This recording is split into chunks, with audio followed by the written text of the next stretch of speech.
Tomb Raider is a legendary series, having made several games between 1996 and 2010 before rebooting the series in 2013. There were even three movies made about Tomb Raider, with a new reboot of the movies announced and on the way. As a kid, I remember playing the Tomb Raider 2013 version on the PlayStation 4 and loving it so much that I even called it my favorite game of all time there for a while. And it made me wonder if that title was ever actually worth giving to the game, and if indeed I would make that same claim today. If I wouldn't, then what would I rate Tomb Raider 2013 as? With Tomb Raider Legacy of Atlantis planned for release later this year and Tomb Raider Catalyst on the way within the next couple years, I felt now was the perfect time to answer that question. This is my story 100%ing Tomb Raider. If you enjoy it, please consider leaving a like, and if you want to see more, please consider subscribing.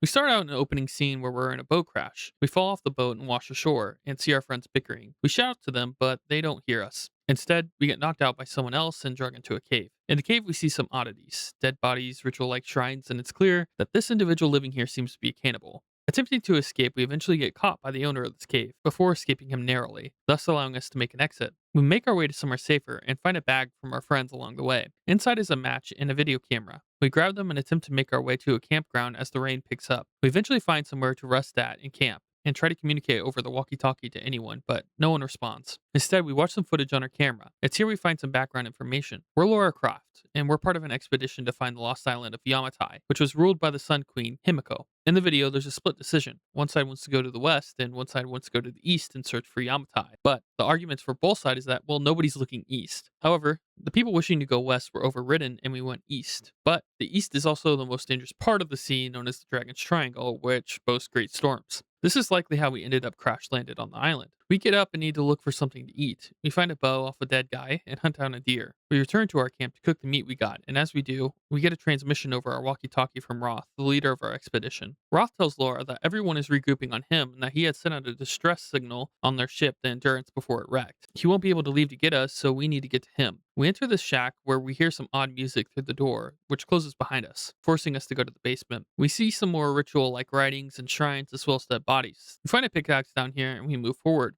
We make our way out and find our friend Sam with a new character who seems a little shady named Matias. He says he's also a survivor here and trying to get off the island. We take a seat to rest for a while waiting for our friends. Meanwhile, Sam is telling Matthias about the Sun Queen Himiko. She told him that Himiko ran things in Japan thousands of years ago, and apparently she had some shamanistic powers. She had an army of samurai warriors known as the Storm Guard that she commanded. As she was speaking, Laura dozed off. As we awoke, we found the campsite empty. No Sam and no Matthias. Although, interestingly, we did find his crutch. As we began to look for them, we walked onto a bear trap and wolves came after us. After getting rid of them, our friends finally catch up to us. They get the bear trap off my leg and help us up. They devise a plan for us to split up. Some of us will look for Sam and Matthias, and the rest of us will look for Roth. Dr. Whitman and I go looking for Roth while the others look for Sam. We take a rest at the fire to let our leg heal a little, and Dr. Whitman says he will go ahead to make sure everything is clear as we rest. We catch up to Dr. Whitman, who is examining a temple gate. We talk about how the images on the door are really interesting before concluding that the markings were made by the islanders. We try to open the door, but only one of the cranks for the door has a lever, so we attempted to use our pickaxe as a lever for the other one. However, it's too weak, so we need to upgrade it. After rounding up parts, we upgrade our pickaxe and open the door. They begin to theorize who the female image was on the door. And Dr. Whitman suggests that it could be Queen Himiko, the Sun Queen. They find a statue of a lady and conclude, indeed, it is Himiko. Lara notes that she is still being worshipped since there's a bowl and candles lit around her statue. While celebrating the fact that they found Yamatai, some men came out of nowhere telling them to put their weapons down. Dr. Whitman complies, and a guy jumps down and grabs us from behind. We wake up being tied up and next to some guys who are also bound up. One of the guys gets shot, and the rest of them begin to run away, causing chaos. We get told to stay still as they go hunt down the other guys, and of course, we don't stay still and try to escape. However, we eventually get caught. After a fight, we win, shooting the guy in the head and getting his gun. Lara has a hard time with the fact that she just shot and killed a person, but eventually keeps moving. As we are escaping, Roth contacts us, asking if we are okay. He can see smoke from the ruins. We tell Roth what we just had to do, to which he consoles us. We eventually find Roth, but he was attacked by wolves and his leg is injured. He tells us that he hasn't heard from the others and he lost his pack. His pack contains his food, transmitter, and the medicine for his leg. We make our way towards the wolf's den and recover the bag. We then make it back to Roth and heal his leg. When he wakes up, he tells us that we will need to take the transmitter to the radio tower in order to get a boost for the signal.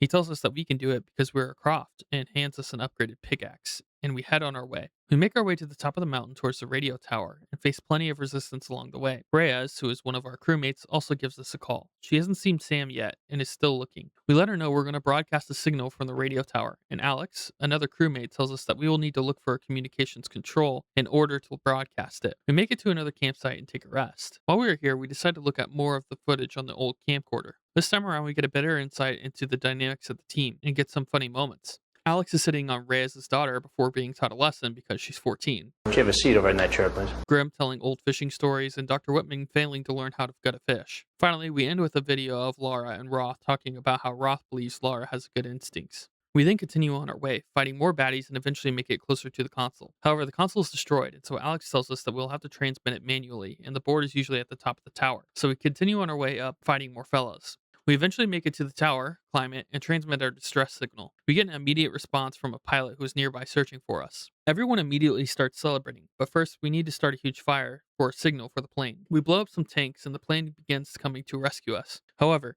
as it does, it gets struck by lightning, and in Japanese we hear, "No one ever leaves." However, the pilot had ejected before the crash landing, so we chased him down. We reach him, and unfortunately, some islanders kill him just as we do. Roth comes over the radio and asks what happened. We told him that a storm came out of nowhere and struck the plane down. Roth tells us that we need to head back to his location. Along the way, we get caught in a trap in which we need to fight our way out. We eventually make it back to Roth. As we reunite with him, we get a sudden call on our radio. Turns out there is a co-pilot who lived and is looking for help. He has deployed smoke at his location, and despite the fact Roth opposes us going after him, we are going to save him. As we are going, we overhear Roth and Reyes talking over the radio. Reyes has found some sort of city in her pursuit of Sam. However, they still haven't found Sam or Whitman. As we continue on our way to save the pilot, we almost get killed as a sudden gust of wind comes up and nearly causes us to fall to death. We manage to survive, and upon reaching the surface again, we get a call from Alex. He says they managed to track down Sam to an old Japanese palace. Continuing, we find the co-pilot on this bridge. We also managed to find Matias alongside the guys who attacked us. Turns out Matias is some sort of commander of these islanders. He kills the pilot and tries to kill us too. However, before he can, a bunch of creatures attack Matias' men, referred to as the Oni. We wake up to a familiar scene, a room full of dead bodies, and we are once again hanging from the ceiling. Outside, we hear a deep breathing. We eventually break free and crawl through a small space off to the side of the room. As we do, we catch a glimpse of a giant one of these Onis and continue on our escape. Making it out, we end up in a tomb containing a body, of course, and the body inside happens to be Himiko's. We had found her tomb by accident. It's in her tomb that we examine the murals on the wall and discover that Himiko has a ritual you can perform to transfer her powers to another individual. As we are looking, we get ambushed by Matias' guys. Clearing the enemies, we begin our escape, scaling buildings during intense winds and fighting more baddies. We eventually find a puzzle, but by opening these windows, we can destroy the pillars holding the building together, knocking the bell through the floor for us to get down below. We eventually end up falling into a cave where we get a transmission from Sam. She had been kidnapped in the Japanese palace for a fire ritual like we saw in Himiko's tomb. Our new goal is to save Sam from the palace, and so we begin our trek like the rest, killing some baddies. However, as we are making our way there, we get caught in a stream which begins taking us down the mountain until we eventually land on a plane stuck on the side of the cliff. But just as we thought we were safe, the glass begins to break. But before the glass breaks, we are able to grab a parachute and use it to land not very safely into a shanty town. This is a town where Matias' people live. We can even hear one of them torturing a man as we make our way through. We make our way to a helicopter in hopes of finding medicine for our wounds. However, the first aid kit was empty, so we resort to sealing it with a hot arrow and gain the ability to use fire arrows. We call Roth and let him know that we are in the shanty town, and he lets us know that he's on his way before we're ambushed by some of Matias' guys. We kill them and make our exit, clearing out several groups of baddies along the way. As we are making our way to the exit, we see several guys chasing after someone else and wonder what is happening. Turns out that Grim is alive and was trying to escape as well, so we begin trying to help him as we plan our escape together. However, while we were trying to meet up with him, he ends up killing a couple guys and taking down one with him to his death, urging us to escape. Right as we are about to escape, one of the guys cuts our rope and we barely land on a cliff, and another guy shoots us with an arrow. But out of nowhere, the man gets shot. Turns out it was Roth from a distance providing cover for us. We tell him that Grim had passed, and Roth tells us that he'll help us escape. He tells us that another rescue helicopter is on the way. Roth helps us escape by providing supporting fire as we cross this bridge before ultimately, once again, running through a collapsing buildings that ultimately leads us into a cave. In here, we hear Matias talking about how they are the Solari, the children of the Sun Queen, and he is planning to free the Sun Queen by doing a fire ritual with Sam, who is bound up in the center. We attempt to save her, but instead get our butt kicked. As Matias commences the ritual, a large gust of wind comes, and they conclude that indeed, Sam is the one. As we are being escorted across this bridge, we were able to take our captors down and grab a bow off of one of them before jumping off the bridge into a river of blood. We eventually make our way through and enter a room that contains all of our friends, except for Sam, Whitman, and Roth, locked up in some sort of helicopter. As we attempt to save them, the floor begins to break. Yeah, that actually happened. Before eventually giving out entirely and exposing lava?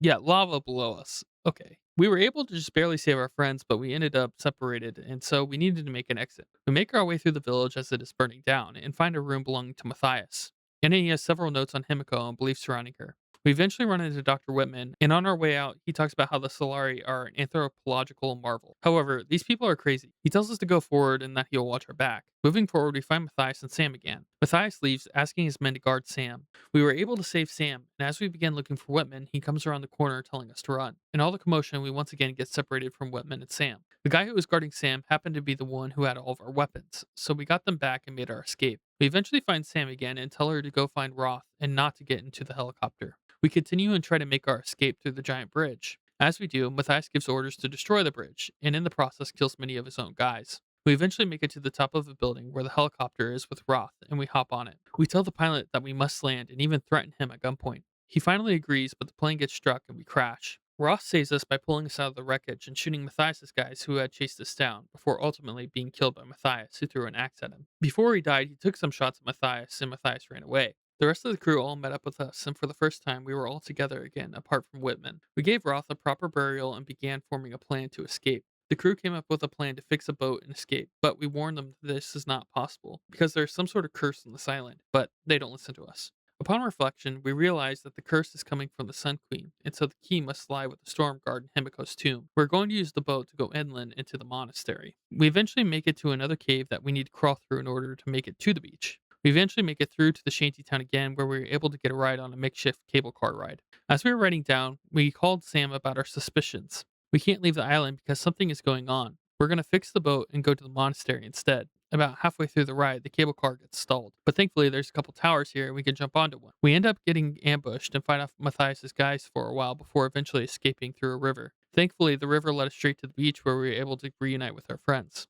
Our friends tell us that Alex went to the Endurance Wreckage, which was the boat that we crashed on, and they needed a pulley system. We decided to help them get a pulley system by scrapping it from one of the nearby wrecked boats. Upon returning, Jonah, being concerned, tells us that Alex should have been back by now, before we were interrupted by gunfire. Turns out it was Dr. Whitman. He claims to have been followed and had been running for miles. However, we're onto him. He hasn't broken a sweat, and he told the people where we were at the palace. He admitted he indeed did, but he said that it was the only way to let us live, and he tried to warn us. We get broken up and told not to be divisive. We decided to instead go looking for Alex since he had been missing a while. As we are on our way to the wreckage, we get a call from Alex. He had made it to the Endurance and is wondering what he is supposed to be looking for. Rhea says she needs a breaker and her kit, and that Laura's on the way, but he asks us not to come. We found an old World War II building that we had to go through. It was a research facility that was used to research the storms. We make our way through the building and take a zip line down to the boat. There's a big guy here that we need to kill. He's pretty easy to take down, and then we continued on. Inside the Endurance, we find Alex. He is trapped inside a room and is hurt badly. We break into the room, and Alex tells us that the whole point of him going to the Endurance was to impress us, but he had gotten the tools.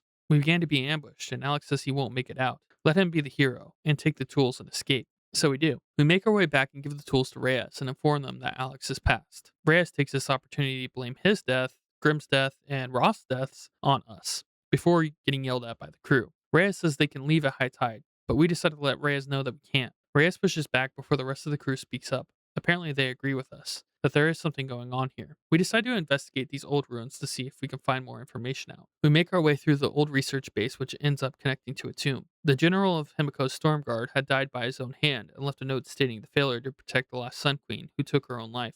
As a result, she is the soul left in a decaying body, who now ushers her rage through the skies. This was the confirmation we needed, and now we know in order to stop the storms, we need to destroy her body. Easy part is done. The hard part is convincing the others to believe us. As we are headed back, we hear gunshots over the radio. Our friends were being attacked, but it seems like they were able to fight them off. As we arrive, Reyes was pretty badly hurt. Jonah tells us that women had taken Sam and is bringing her back to the monastery. We convince Reyes to use the boat to take us inland and finish this mess. She agrees and takes us inland. As we make our way in, we see Matthias, Whitman, and Sam. They run into the storm guard, and Matthias convinces Whitman to go and introduce them to their new queen they had been waiting for. However, as he goes up to introduce her, Matthias hides himself and Sam so that Whitman is alone, and the storm guard kill him. As we make our way deeper in, we see a procession of a bunch of storm guards who are seemingly led by the big one we saw earlier. As we make our escape, they end up catching us, and we have to make a run for it. As we are running, we run into waves and waves of storm guards, and we need to kill them in an attempt to rescue Sam. We eventually make it to this bridge and see Matthias and Sam. We try to convince Matthias to let Sam go, but he isn't convinced and keeps running, blocking our path. We continue to make our ascent and eventually make it to the top. Here we see Matthias has already begun the ritual to summon Himiko and Sam, and we need to stop it, so we make our way to them. Along the way, we are attacked by the Storm Guard and Matthias' goons alike. Eventually, we run into the big Storm Guard and take him down. We keep strafing until he attacks and get his club stuck in the ground. After doing that enough, we can hit him with a pickaxe. Doing that 3 times kills him, and now all that's left is Matthias. We enter the ring and begin struggling against Matthias before shooting him a bunch, and he falls to his death. We drive a spike through the dead body of Himiko, breaking the spell and freeing Sam. The island clears up and the storms are gone. We take Sam back to the boat with the others and make our escape. On the boat home, we get set up for our next adventure, as Laura has already planned what she will look for next. Ending the story.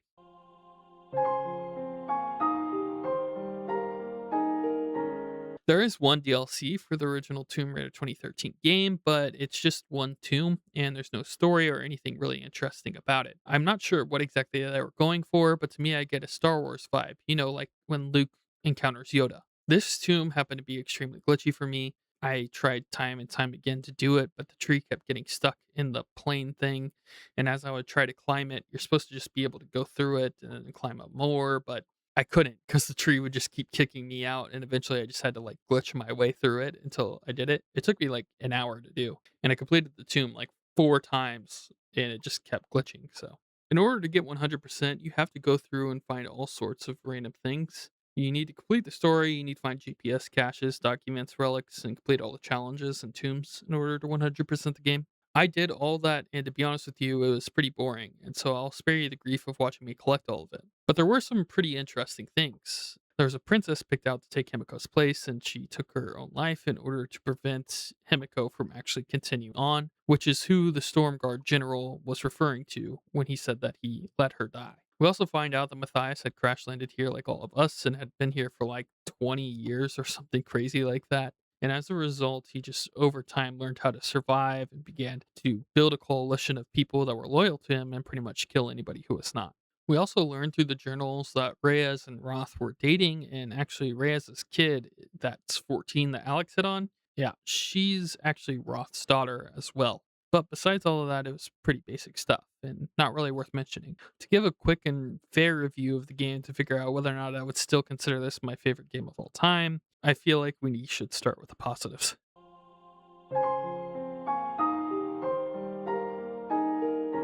First off, this game is graphically really, really pretty, and it's an amazing looking game for something that came out in 2013. The puzzles were really entertaining and did improve the experience a lot. I always enjoy an open world game, and in this case, I felt like the semi open world environment was actually really perfect for it. I think the crafting system was really good, although it was a little bland. There wasn't really any extra resources. It was just like everything gave you gears. I still think the idea of collecting something in order to upgrade your gear is always really cool in video games because by the time you're done with the story, you're not just automatically maxed gear. You still have to go out of your way and explore the world and collect things in order to get there. I'm happy with the fast travel system through the campfires. I think that that was pretty well done and fairly unique. And to me, I think it just improved the experience overall, especially whenever I had to go back through and begin collecting everything for the 100%. However, despite all those good things, it has a ton of negatives. This game is extremely buggy. I think I crashed like 3 or 4 times while playing this game, which is just super rare for me. I don't usually crash a ton. There were like 2 or 3 times I just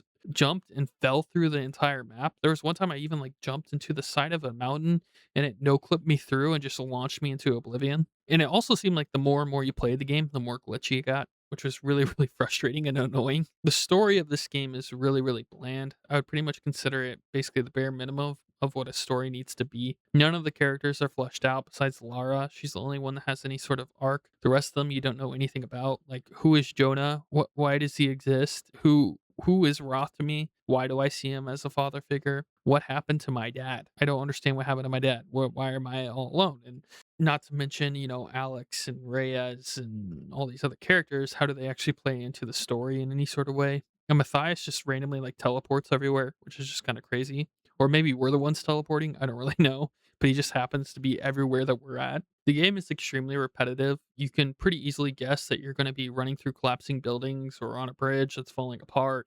And you might slide down a mountain or a river or something of that sort and end up in a cave. And it's just really kind of boring over time. And like I said, although I really like the crafting system, it definitely needs some expansion to it. There's just one resource, and that's pretty boring.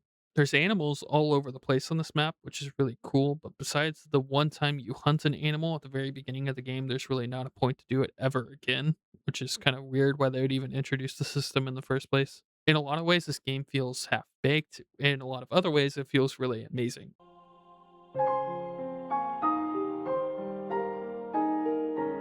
If I had to draw a conclusion to my thoughts on this game, I think I would say, although I enjoyed my time playing this game, I got bored about midway through and it became repetitive and frustratingly glitchy. The game is beautiful with fun gimmicks and mechanics as well as wonderful setting. However, the lack of story and reason to explore make it feel empty. Tomb Raider 2013 is on the low end of a 7 and is by no means my favorite game of all time, which is kind of crazy that I even had it there at one point. It does some things really bad and something's really good, but not a whole lot like okay. And the things that might be considered okay are usually like glitchy and frustrating. And even like the parts that I think are supposed to be staples of theirs, like the puzzles, the grappling, and all those sorts of systems, the zip linings, they're just super. They're the parts that are probably the bugging the most. And it's like that's the one part you need to make sure is like super polished. It's really frustrating. But that's all I really have to say about the game. I do think it's a good experience. I think it's fun, but if I had to put it somewhere, it would be on the low end of a 7 out of 10. It's not my favorite game of all time, but I actually did have a good time playing it. Didn't think it was that bad. And I do plan to play the next games. So please stick around if you're interested in hearing my thoughts on the continuation of these games, which I do know because at the time of doing this, I've already completed another one, do get a lot better. So I'm excited to review those and let you guys know my thoughts on those as well. If you enjoyed the video, please consider leaving a like. And if you want to see more like this, please consider leaving a sub, and I'll see you guys in the next one.